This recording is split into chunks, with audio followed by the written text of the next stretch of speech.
Hi, everyone. So happy to see everybody signing on. Are we excited for today's speaker?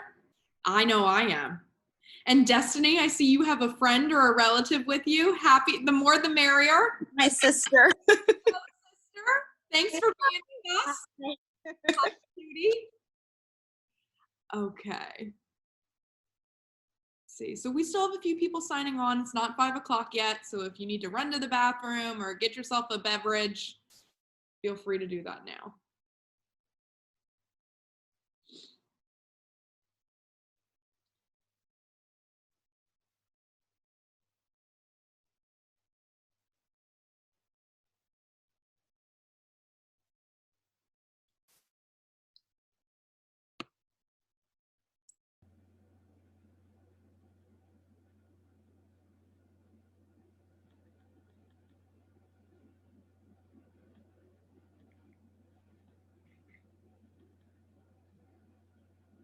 Oh, great. It looks like our speaker has arrived. Hi, thank you so much for being with us.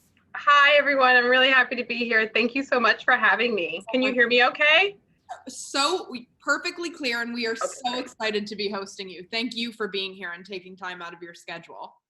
Okay, is it 5 o'clock everywhere? I don't know. My oven says 4:59, but my computer says 5 o'clock. So is it 5 o'clock for you guys? For you all? Okay, so let's get started.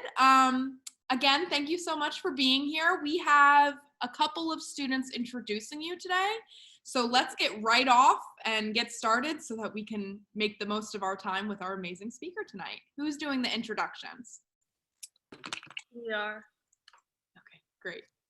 Hi, my name is Jordan. Hi, Jordan. I'm Cameron. Hi, Cameron.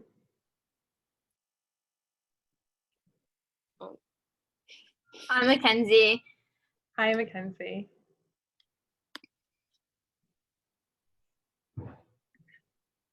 We're just waiting on Kyle. Oh, my bad. I didn't know I was still on mute. My bad.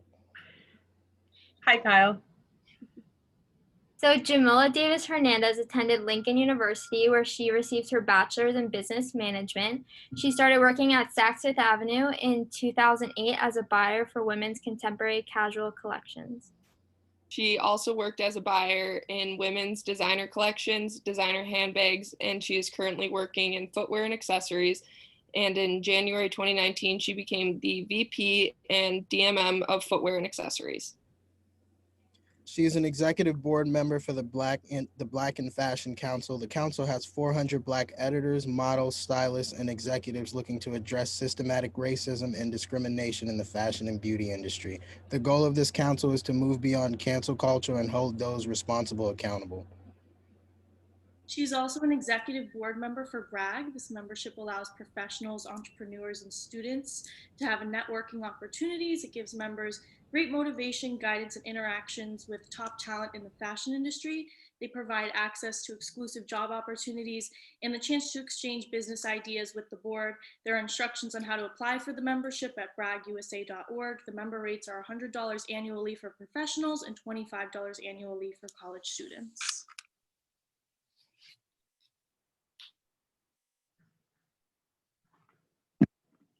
I think that was everyone, right? Yes. Okay. Okay, so please welcome us please join us in welcoming Miss Jamillah Hernandez. Thank you, everyone. I'm so really honored to be here, actually. A member of my team, one of my buyers, and her husband actually graduated from Thomas Jefferson University. So she was very excited for me to speak with you all today. And she says, hello. Her name is Karina Finelli, and she's amazing. So I couldn't live without her. If you could forward that information to us, that would be wonderful, so we could stay in touch.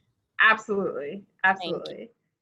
I'm just gonna go through my background. My bio is like the Cliff Notes version of like my journey. So I'll give you the Lifetime movie version of my journey during this call, so you guys can understand kind of where everything started. I'll take you through that, and then I'll leave it open to questions after. So just to get started, I'm a native New Yorker. I grew up in Jamaica, Queens. My love for fashion actually started when I was very young, around age 10. The commute from Queens to Midtown Manhattan or even downtown Manhattan was around like 30 to 40 minutes. So when you're on the train, you have nothing to do. Again, I'm not going to date myself on how old I am, but you figure like there was no phones. So you literally would take a Vogue magazine and that would allow you to have something to read on the train from Queens to the city. I spent a lot of time in the Village. And then on the way back home, I read it cover to cover. I worked in retail throughout college. It was just something, when you live in New York City, like that's what you do. Like there's retail stores everywhere. They're always looking for, part-time workers with flexible hours. So a lot of times you're able to find a position very easily. I didn't realize that I could make a real career out of it. It was just kind of like something I did when I was in college on holidays and other things. It also taught me, working retail through college, is that I learned how to manage people. There's nothing like, going into work when you're in college and hating your boss.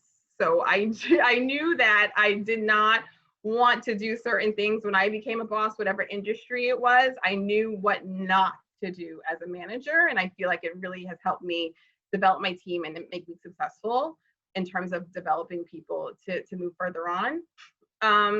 Also note, never discredit any job that you have in college. I know it seems very temporary, but it will help you later in life. Your jobs in college will remind you of where you want to go and where you never want to be again, right? Right. So once I graduated from college, I didn't do the traditional thing, at the time, everyone, I'm sorry, you're gonna hear sirens. It's New York City. It's just like our background music. But I didn't take the traditional route. I didn't go with like a Fortune 500 company. I decided to work on the wholesale side.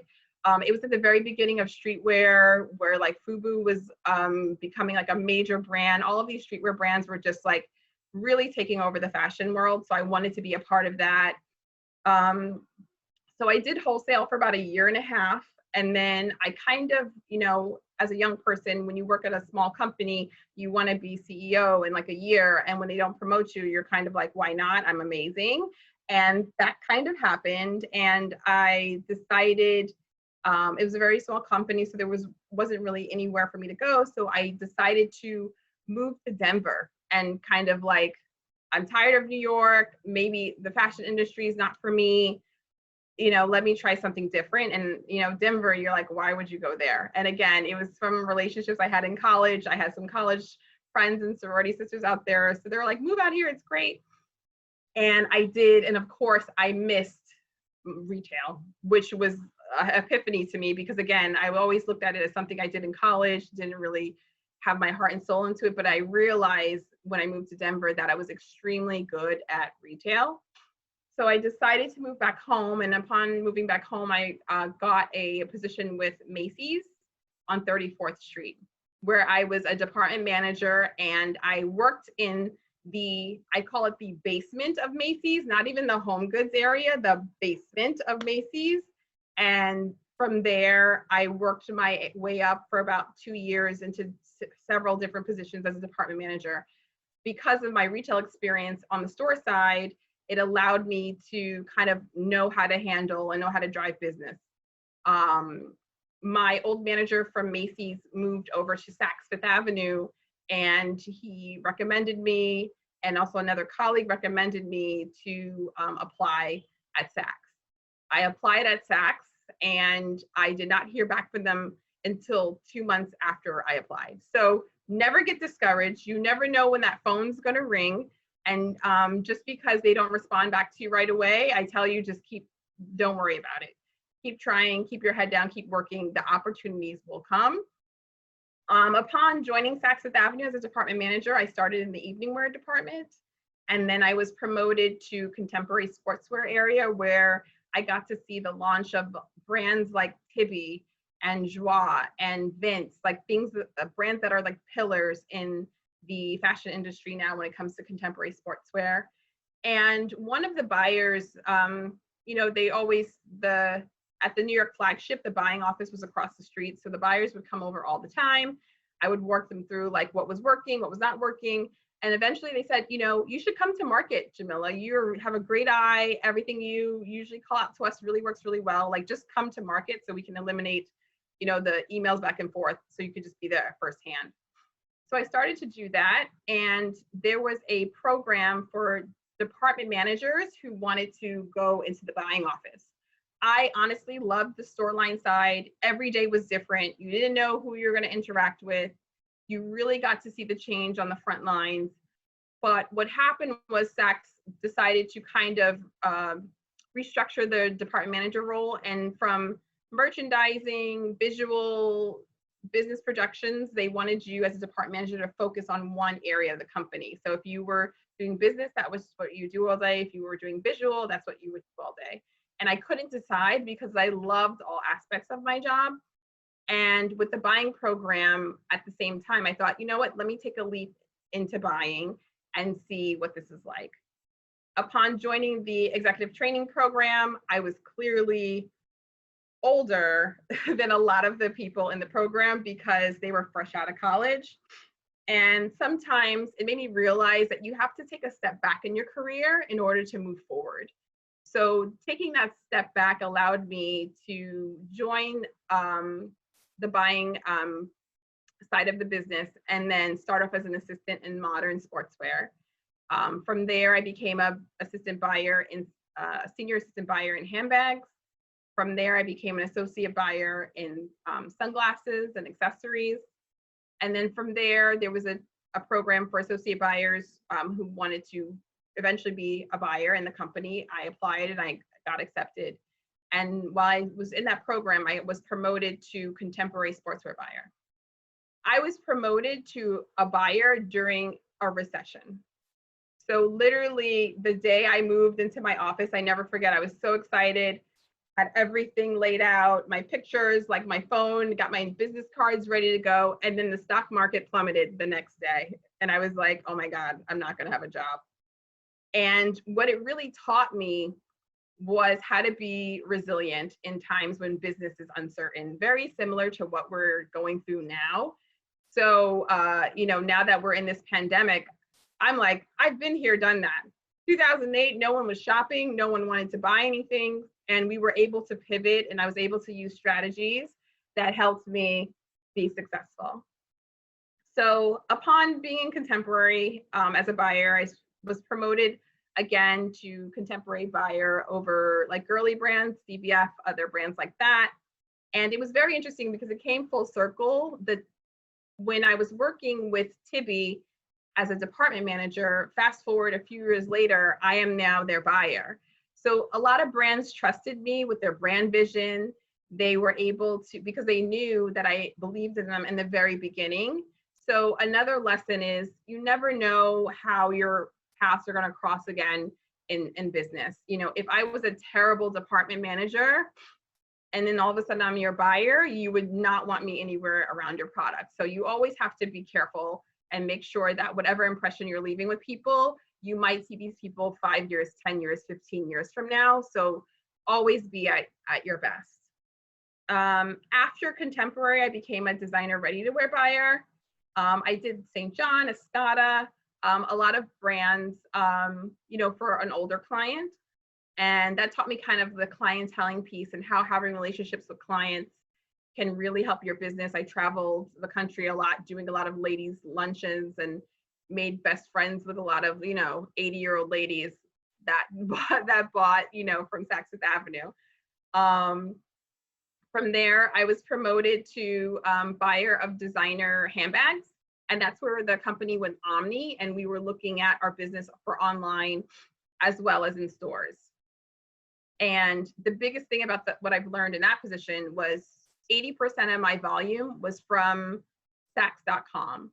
So it really taught me how to learn the digital business and what worked in the digital business, and in terms of timing, in terms of launches, like how do you launch a social media campaign? Like how do you drive traffic to the site? So that was very interesting. And also I was able to grow brands like Gucci, Fendi, and Prada. And the handbag business is always a great business to be in because, you know, clients are always looking for new handbags. But you have to get the trend right. You get the trend wrong and you wait to buy the it bag for maybe anywhere between 3 or 4 months. So that's why a lot of times when there's a bag that you want and it's completely sold out, it's because no one projected that the volume and the reaction would be so great. From there, I was in handbags for 5 years. And again, I was at a point in my career where I was ready to move on. And there was a position that opened up in men's and as the buying director of men's suits. Obviously, I do not look like someone who should be a buyer of men's suits. So when I was approached with applying for the role, I looked at the business and I said, well, let me see what opportunities are in men's. I have worked in several different divisions in women's. I had never worked in men's, but the categories are the same, the brands are the same. So how can I create a path for myself in a business that I have no experience in?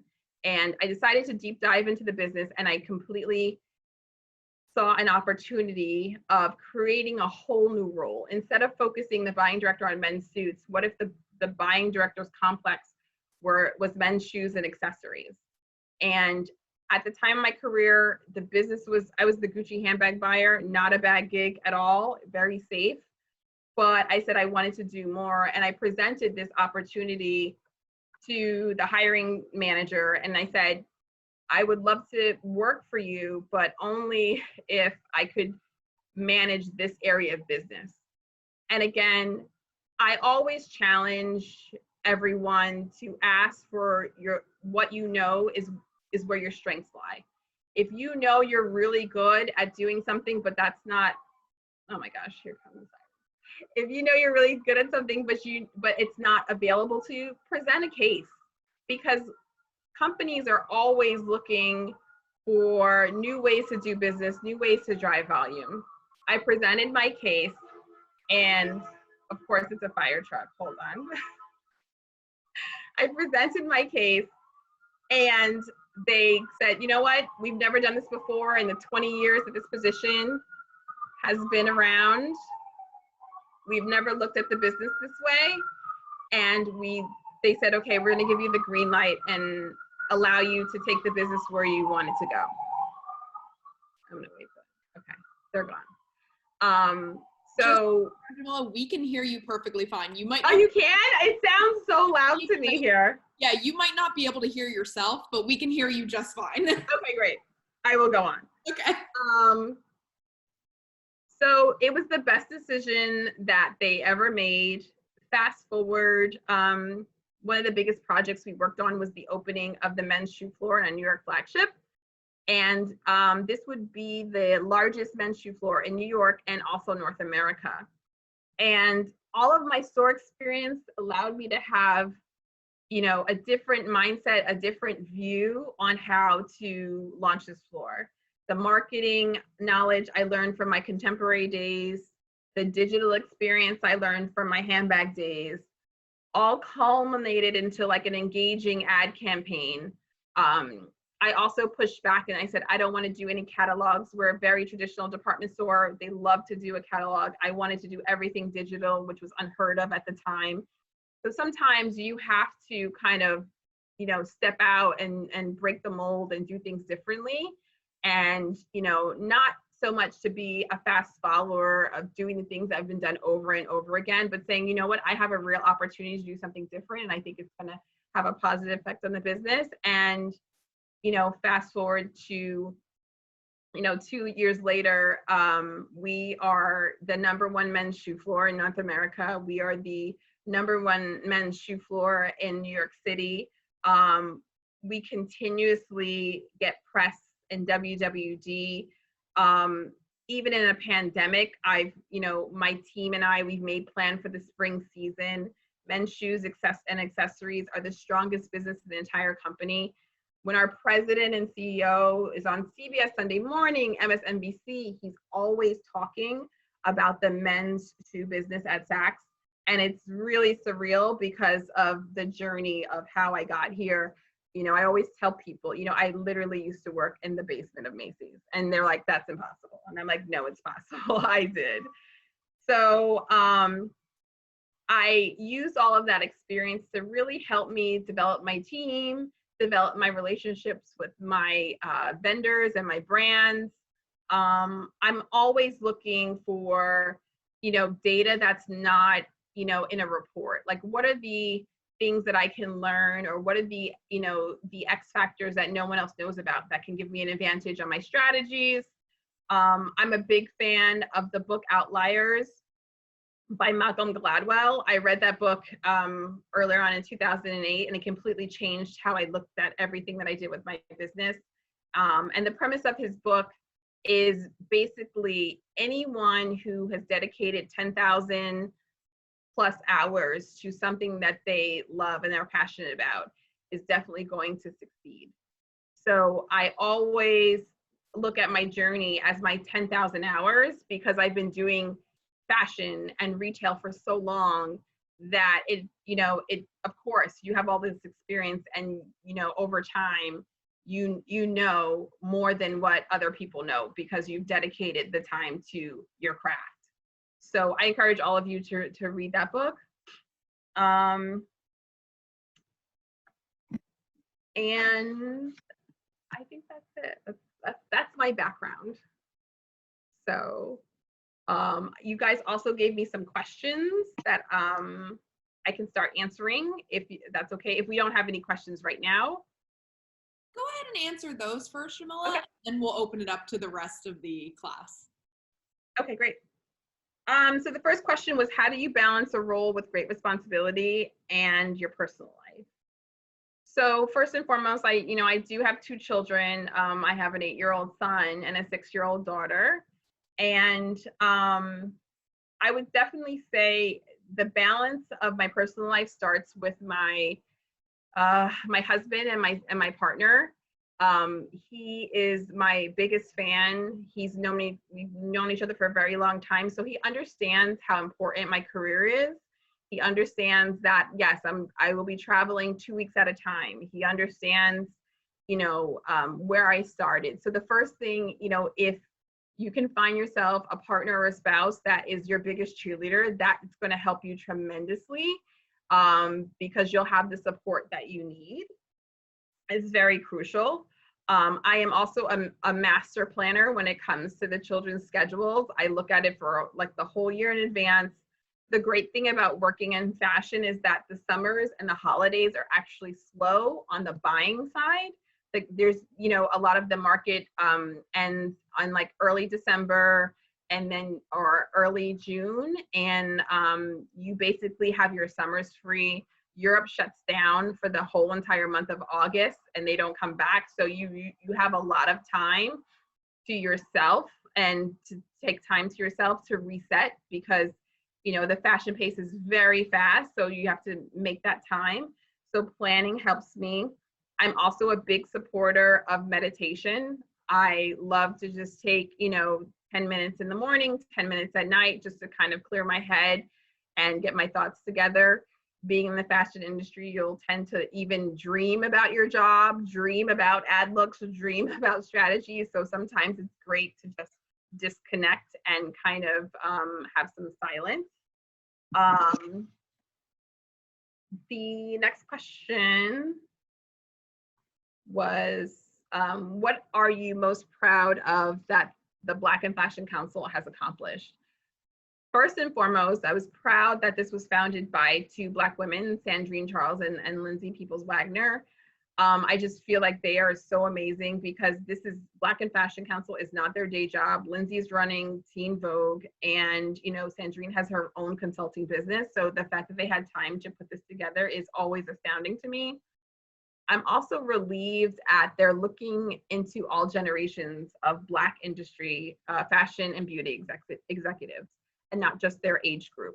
So with all of that experience, it really helps, you know, to ensure that, you know, the initiatives of the Black in Fashion Council kind of align with all areas of not just fashion, media, and beauty, but also all ages as well. So it's really diverse in that sense. And I'm really proud of that they're creating an environment of calling in versus calling out companies. They really want to make systematic change with the fashion industry, and the calling out or the cancel culture is not, it's counterproductive.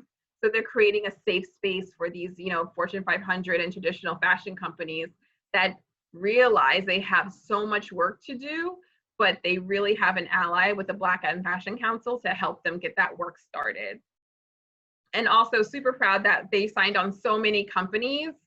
I was really happy to say like Saks is now part of the Black and Fashion Council, and you would assume that makes total sense because I'm on the board, but everything always has to be reviewed by senior management.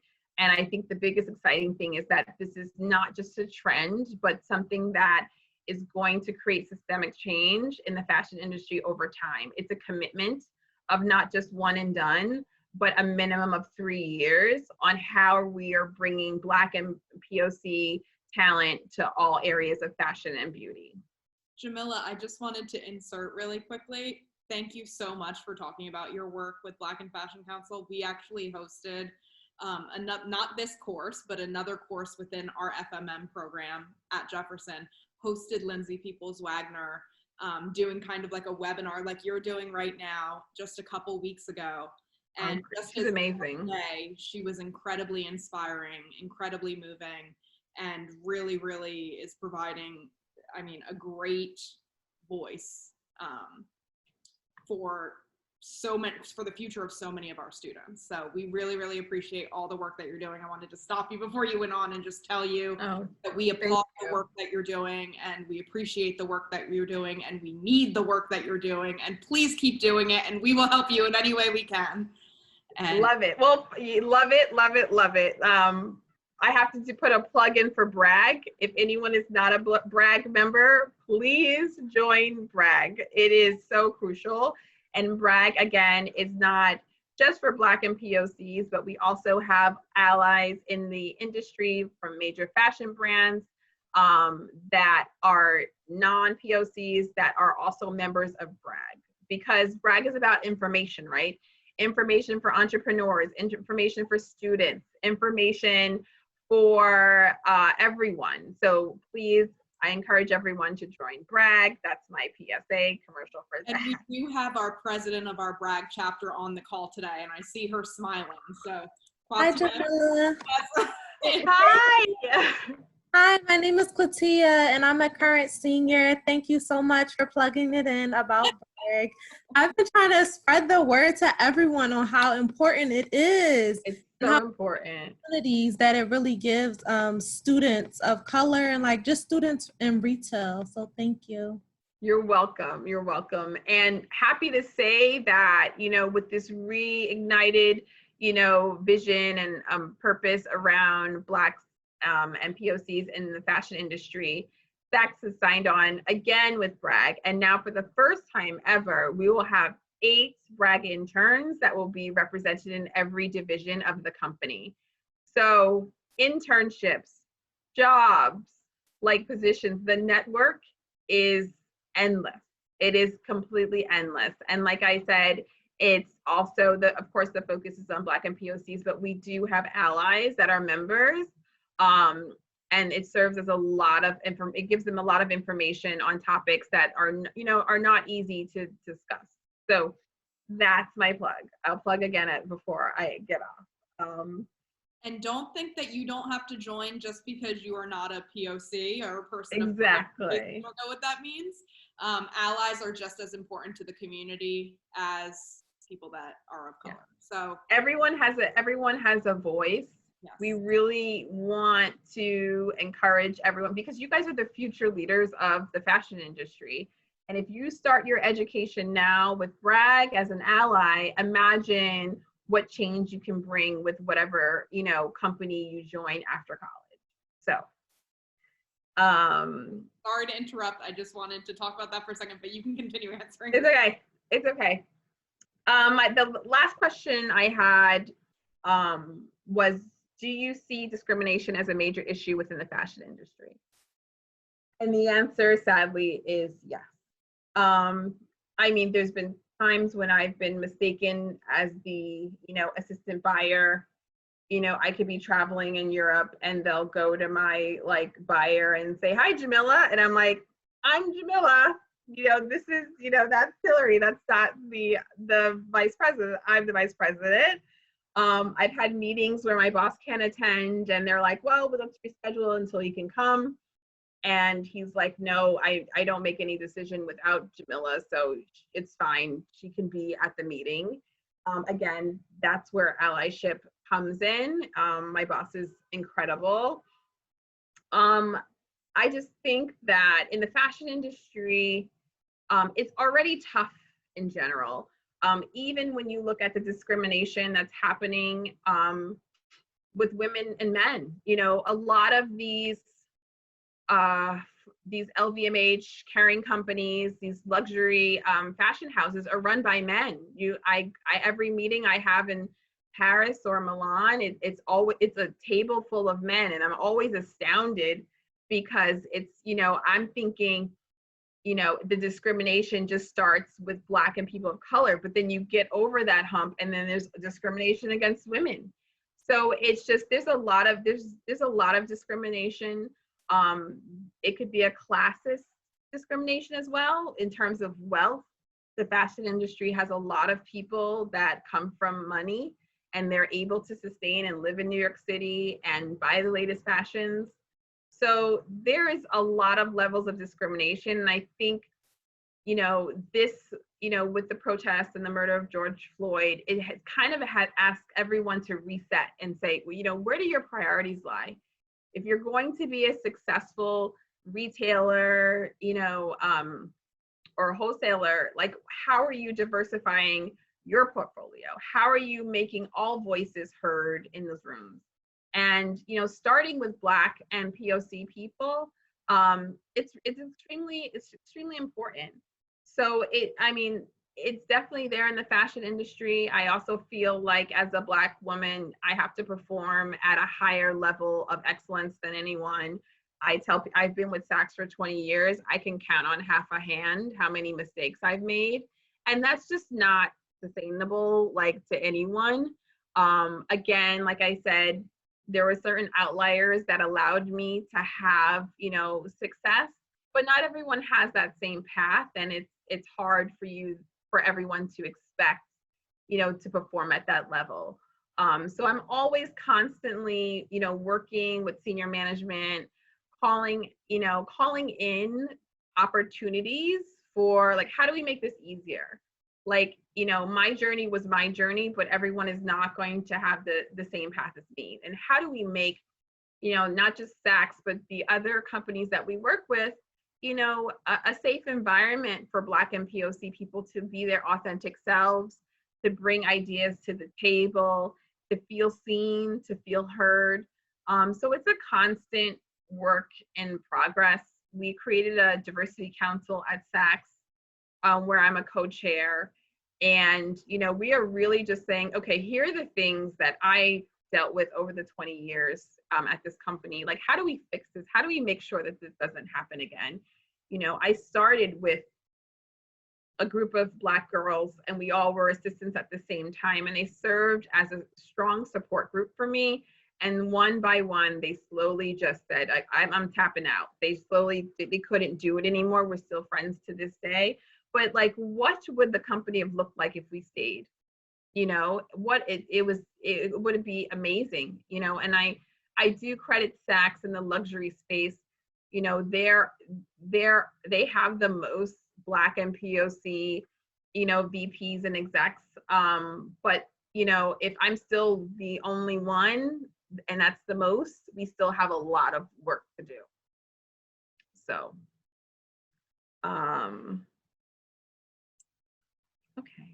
Is there anybody else that has any questions based on what she's already talked about or anything other than that?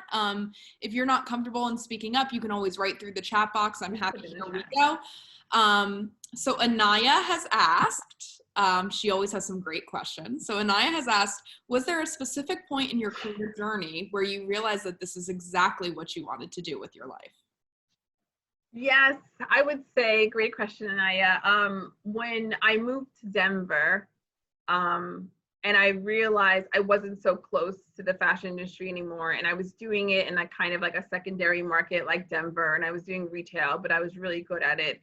And it hit me, and it hit me really hard that this is what I wanted to do. I started on this path and I started on this journey, and it got hard and I kind of tapped out. But when I stepped away from it, I realized that there was no turning back. And I had to watch a lot of, my friends and people I went to college with kind of flourish in their careers, buy homes, get married, do all of these things. And meanwhile, I was working in the store and I was like, oh, sorry, I can't stay. It's Black Friday. I have to open the store at 7:00 in the morning and stay till 7:00 at night. And no, I can't meet you afterwards because I'm exhausted. But it was a great journey, and I wouldn't have had it any other way. Great, thank you. So we have another question here from Yasmin.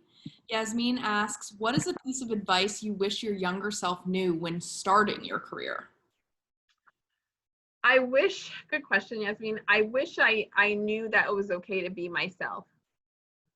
I wish I knew, I wish I valued all the experience that I had coming in. A lot of times when you're coming into a new space, you think, well, obviously everyone knows this, or obviously, and you can never assume that.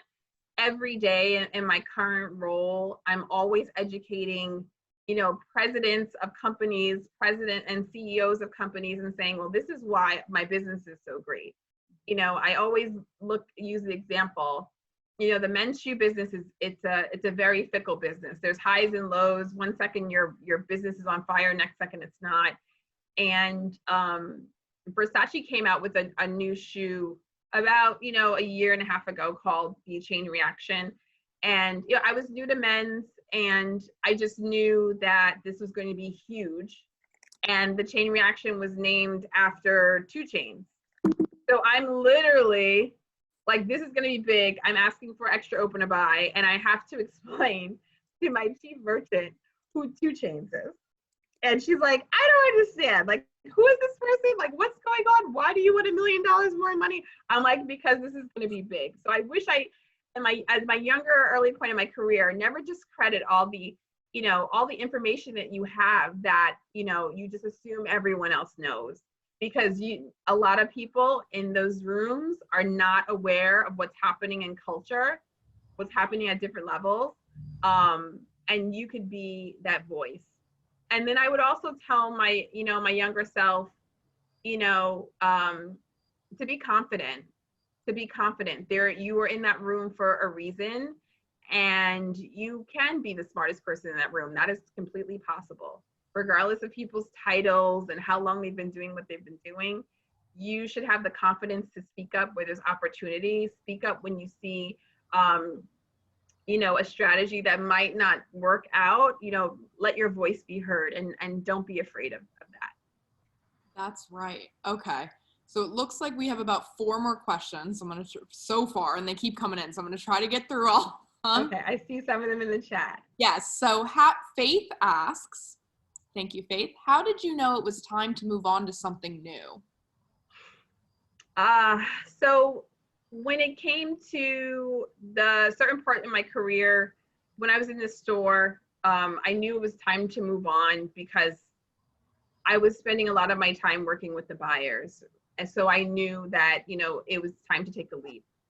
When I was in the buying office and going from handbags to transitioning to men's, I realized that, the more experience I had, the more diverse I would be. And a lot of times I'm kind of a rule breaker. I do things that other people don't do. If someone tells me, oh, that we don't ever do that, it's like, oh, challenge. Like, I just hear challenge. Like, oh, you never do this? Let's do it. Like, that's what I do. So, and at Saks, you always stayed your same traditional buyer route. If you were in women's, you just stayed in women's. I just didn't want to be pigeonholed. So a lot of times, I always do the opposite of what my colleagues or peers are doing, because it's I like to be different. I feel like, as a New Yorker, you always just like want to be different. So, and then also listen to your gut, you listen to your gut, I never discredit that. It's gotten me this far for sure. Great. So Amira asks, how did you overcome any challenges that you may have encountered within any company that you've worked for? So in terms of challenges, earlier on in my career, I always voiced just to give you some backstory and what could be another outlier. My mother was a single parent, but she was a legal secretary for 40 plus years. So I always knew my rights. So anytime I felt like I was discriminated at work or spoken to inappropriately, my mother always taught me, type up a letter describing what happened and go straight to HR. And that's what I would do on a regular basis. And because a lot of times it did happen, even at at SACS, it did happen. There were definitely some instances that were unacceptable. And I knew my rights. And from knowing my rights, I was able to have that behavior addressed. There was no repercussions for my speaking out because it was, in fact, the behavior was not acceptable. So that's how I kind of worked through everything. And when it came to a point in my career when I was ready to move on, but I still wasn't, getting the roles that I wanted, it was a constant conversation with my GMM. What do I need to do? Okay, for this quarter, I've accomplished X, Y, and Z. What's the next thing? And always being the biggest cheerleader for my career and letting senior management know that I was never satisfied. Like, yes, I got a new promotion, but that's nice. Like, I have bigger goals. And now that I'm in this role, what's the next thing I need to do to get to the next step? So never assume that everyone knows what your career path is. I've seen people that have said things that, oh, I want to work in, again, I'm making this up, women's, and then the men's role opens up and they say, well, why didn't I get asked for that, to go into that role? I'm like, because you've always said you wanted to work in women's. But meanwhile, they said that 2 years ago. And of course, their options have changed, their outlook has changed, but unless you let that be known, everyone's going to go off of the last bit of information you told them 2 years ago. So constantly stay on top of your career. Let everyone know your plans. Even if you're not sure, let them know that you always want to move on. You always want to progress further in your career. Great, some great advice. Okay. I think Ashante has a question that she would like to ask. Yes. So my question is, with everything that is going on right now with the BLM movement, I feel like it's just been really hard to like stay focused and motivated in school. So what kind of like advice would you give to women of color that are starting to, I guess, like lose that like fight to just like keep going in college right now? It's a great question. I went to Lincoln University, which is the first Black college that was honoring degrees. And with that foundation, it taught me that regardless of whatever role, wherever you're going to work, what you're doing is for the future of, Black culture, Black people. It's a big weight to hold, and it's tiring sometimes, and you just want to give up.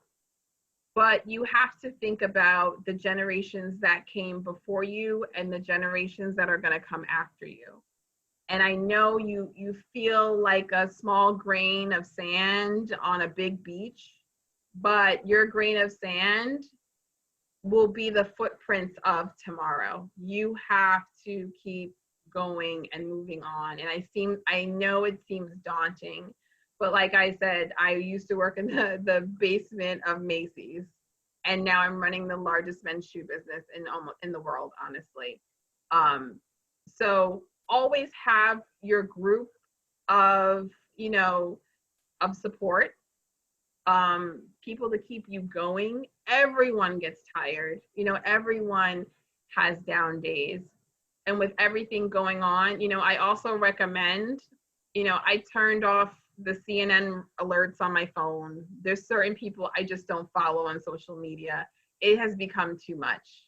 It has become daunting. And allow yourself to have a break and step away so that you can hit that reset button. And when you wake up every day, you feel like, okay, I'm ready to take on the world. But again, I always tell other Black women, it's okay for us to tuck our Superwoman cape. Like, you don't have to have your cape out all the time. It is okay to be vulnerable. It's okay to take a break. It's okay to be sad. It's okay. But know that what's going on now is just going to make everything better for the future. I hope that answered your question. Yes, it did. Thank you so much. You're welcome. Okay, I'm having a little cry over here, so I apologize. Thank you for being so amazing and asking a question that so many of our students, I'm sure, want to ask. I'm proud of you.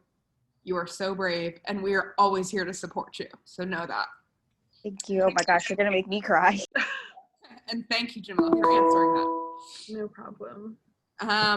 Okay. So, Can I just add that you can always feel free to lean on your network, especially when you have leaders of color in the school. Don't be afraid to ask for help and support, because I notice that sometimes as Black women, we just continue to move on with the weight on our shoulders, and it doesn't do us any justice at all. Eventually, it just allows us to fall apart. So keep that in mind. Amira, can you ask your next question? Sure. So my other question that I did ask, with the rise of discrimination within the fashion industry, has there ever been a point in any of your positions where you felt as though you wouldn't make it as far as you have thus far? Oh yes. There have been times where, my supervisor, I've had, my supervisor tell me at one time, oh, well, you already make too much money, so I'm not going to give you a raise. So you already make enough money, and you dressed really nice, so it looks like you're doing great for yourself, so you don't need a raise. I've had, times where, like I said, vendors who I've passed on and I've said, I don't think, the collection is right. And they're like, well, who are you? You're not the boss. And I'm like, actually, I am the boss, so there's so many memories and experiences that I've had, but I've used them not just for fuel, but for learning, and really a lot of times it's just ignorance, right? It's just ignorance. And I get it. You've never seen anyone like me in your entire life, right? Because in this fashion industry, you don't see Black women. And I get that, but I still hold people accountable. Obviously, I'm not going around, smacking people, but but I do let it be known that, those views are not acceptable. And I bring it to their attention. And of course it ends with oh, don't worry, it's fine, and a lot of times I'm like, no, it's actually not fine, so I just allow those experiences and I feel like it's my duty to pave the way for every other Black woman or person of color, so that they'll think twice of doing that again. Wait a second, Jamillah put me in her place, whether it be 5 years ago, 10 years ago, they'll think, I even very simply is like, if someone misspells my name on an email, I'll reply back, but I'll highlight where they spelled my name wrong in red. And a lot of times, what happens on their reply back, they say, I'm so sorry, I spelled your name wrong. I really apologize. And I'm like, thank you. But there's ways that you can kind of acknowledge what people are doing and say, it's not right. Like this is the right way. And I'm sure that you haven't interacted with anyone like me. I am amazing. So, and there's more of us to come. So I feel like be prepared, because I'm not the first one. I'm not going to be the last one. So this is how you're going to have to interact with us in the future. Thank you. You're welcome. Sometimes my mic is on. I'm like, that's right. Yes, Jamillah. And then I realized, oh, my mic is on. Okay. So one last question. Also, I very much respect you for correcting people with spelling names wrong. My last name is a difficult one. I've never corrected anybody. I'm going to correct it. It's very empowering. It's empowering. And I'm going to think of you every time I do it. I'm going to start doing that. I think this is a great question to end on, and this is from our program director, Nyoka Wyatt herself, the queen. She asks, what are some of the core skills you look for when you're interviewing candidates? Great question. First and foremost, of course, resumes are great. I'm going to look at that. 9 times out of 10, I'm going to tell you an industry secret. No one reviews the resumes until they get in front of you, until you're really in front of them. Sometimes I'll get the resume, yes, it could be scheduled. The interview can be scheduled weeks in advance. I am not looking at that resume until literally right before I sit down, because there's no time. And I know you're all wondering, why when I get in a room to interview, they say, tell me about yourself. And that's because we haven't read your resume. So you have to look at yourself as a brand, right? And as a brand, like a Chanel, like a Prada, like a Gucci, like what do you stand for? And really ask yourself, like, how can I summarize who I am in, 5 to 10 minutes? And the biggest foundation of every person that I've ever hired was passion. You could have a degree. I have passed up hiring people from Harvard, people from Cornell, people who have worked in the fashion industry, people whose families own production companies in the fashion industry, because they don't have any passion. If I'm sitting in front of someone who is a college student and who wants to work at Saks, and I ask you who your favorite designer is, and you tell, and regardless of how much it costs, and you tell me, oh my God, did you see that Dior show? It was amazing. I love this. I love that. Because guess what? Those are the things that are going to help you be a great buyer. Noticing, silhouettes that they've added to the collection, noticing the color palette right away from a runway show. Though these are the X factors that make you successful, at least at Saks for sure. So I'm always looking for passion. I'm always looking for someone who knows where they want to go. I honestly was not, I did not have a high GPA in school. I got distracted. That's all. I'm leaving it at that. I got distracted. And, my GPA definitely slipped.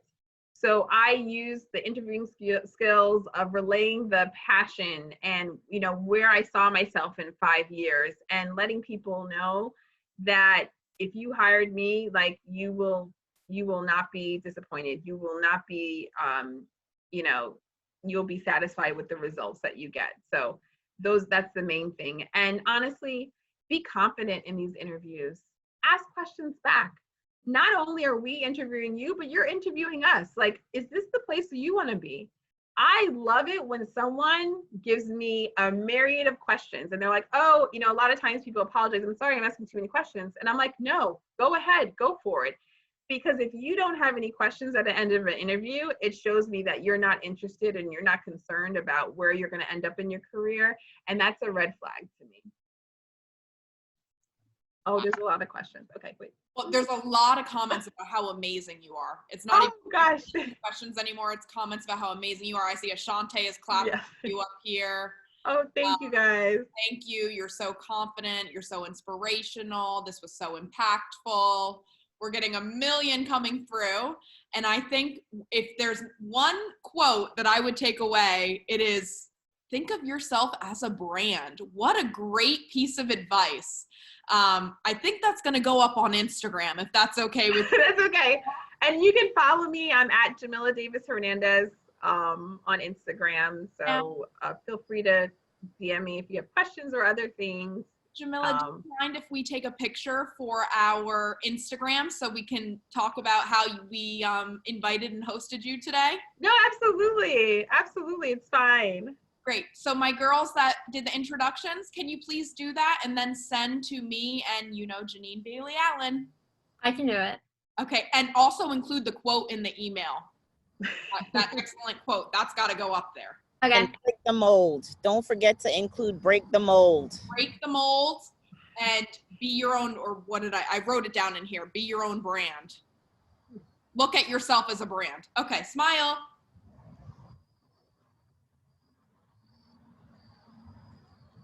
Did we get it? Got it? Okay, good. Oh, so you have to share with me so I can put it on my Instagram yes, I'll send too. you an email. I'll send it to you in an email. But this was so amazing. Again, I'm going to do my PSA for Bragg. We are also looking for interns for the summer. We're not sure if it'll be a virtual internship or an in-person internship, depending on what, Miss Corona has planned for us. So, but there's a lot of great businesses and companies and opportunities. So please, please, please apply. Again, there's so many opportunities. And again, to all of my allies on the call, again, Bragg is not just for Black and POC members, but again, this network is so large. And as all the changes that are happening in the fashion industry, to think that you guys could be at the forefront of all this change is very, and like, it's very exciting. There's not a lot of times in the fashion industry where you can be a part of something that's never been done before.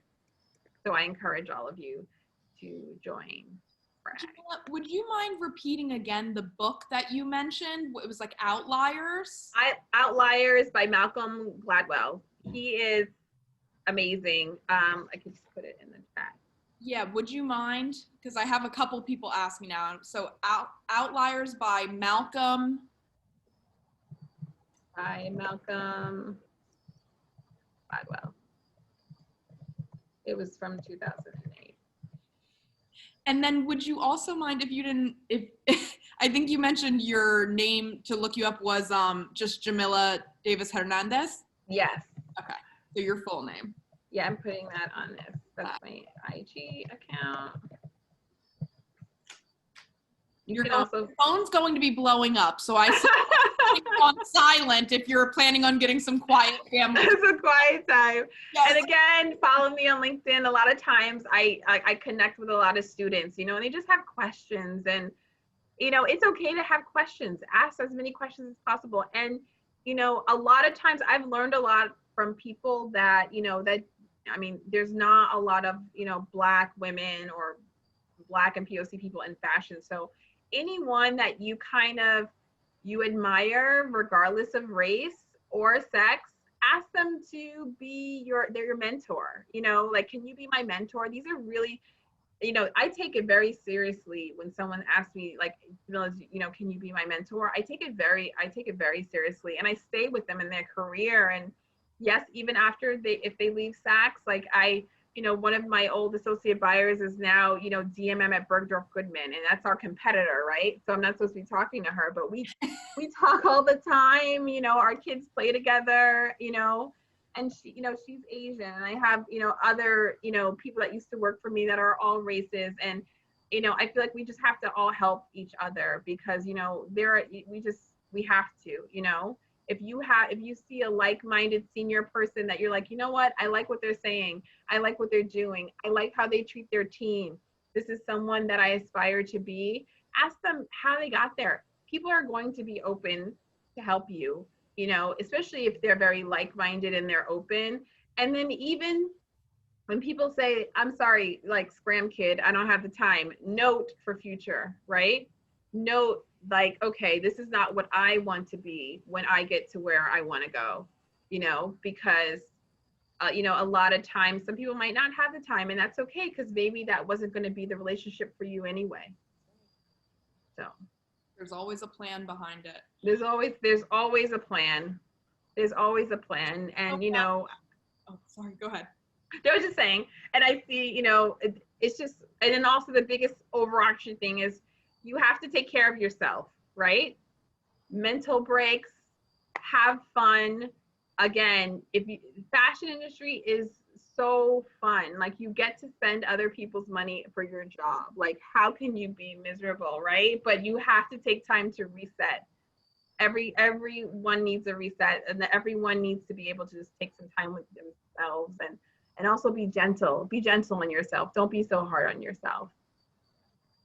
That is right. Thank you so much, again, I Jamillah. really appreciate you, Jamillah. Thank you for being here. Thank you, Naigo, for having me. Thank you, Juliana, for having me. I'm happy to be here. If you guys need anything else, just let me know. I most certainly will. Yes. You're like, don't worry, I've got some things planned for you. Yes, you know I'm gonna call you.